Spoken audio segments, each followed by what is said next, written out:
Try to get the cab off the frame, get the two frames sitting in the shop side by side so we can start the actual frame swap process. So let's jump right into it.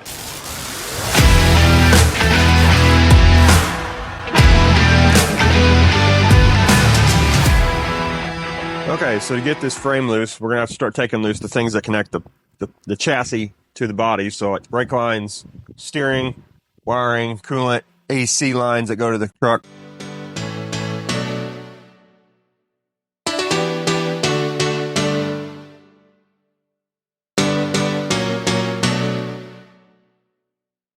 Sometimes when you're taking these cabs off, you have to unhook as much as you can see, and then start lifting it slowly and watching.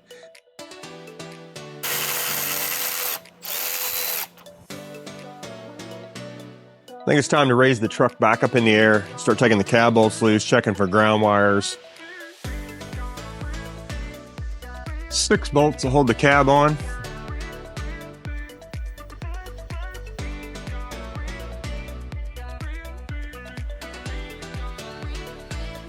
So the cab's loose from the chassis. So now we're looking for lines, grounds, anything that's connected. Coolant lines that run the length of the cab. These are the coolant lines for the rear motor, the rear cooler that runs in through the motor. Continue our check. High voltage wiring. Yeah, 1 8mm ground here. So we need to get this truck back on the ground now. I don't know if we're gonna have to take the running boards off or not. I would rather not. If I can get the lift arms here, then maybe right up in here.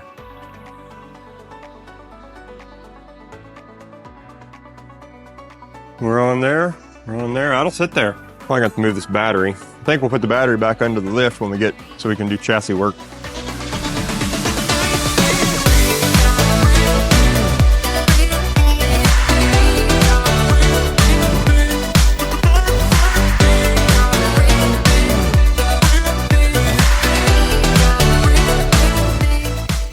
Both chassis are inside. Get up on jack stands where you can actually get the suspension out. Not exactly for sure how we're going to pull the motors yet. We may have to come to the back door with the Bobcat and lift those out. We'll just have to see how that goes as we get there.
We may have just found something that's a forward flaw. It may just be something on my particular truck.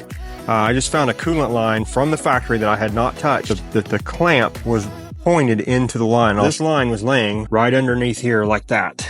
And if you will see, there's a dent right there. That would have eventually went through that hose. This sharp edge right here was digging into that clamp, that hose. So when we put ours back together, we're gonna roll this clamp up here to the top, so that's not digging into that line.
These ears could have been pulled back straight, re-welded. If you look on the new one, that's what it's supposed to look like.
We have the chassis completely swapped. This rail over here, this right side rail, is twisted in and twisted this way. The whole thing is diamond. When you look down the chassis, you can see it should be straight clear up to that front mount, and it's not. If you look at this one, they're pretty well straight. It is definitely bent, so that was a good thing to replace. The chassis itself was not that bad. The rear end was probably easier than the front, but they were comparable. Brand new set of wheels and tires. Thanks, Steven. You know who you are. Appreciate the sale on those. The tires have like 75 miles on them. Truck will be like a brand new truck when we're done. New chassis, new tires, new bed from Ford. We got a new driver's door, all new sheet metal in the front. Everything's gonna be new on this truck. There will be no excuses. I'd jump in this truck when we get done and I'd drive it anywhere in the United States. It's really time to put the cab back on the frame.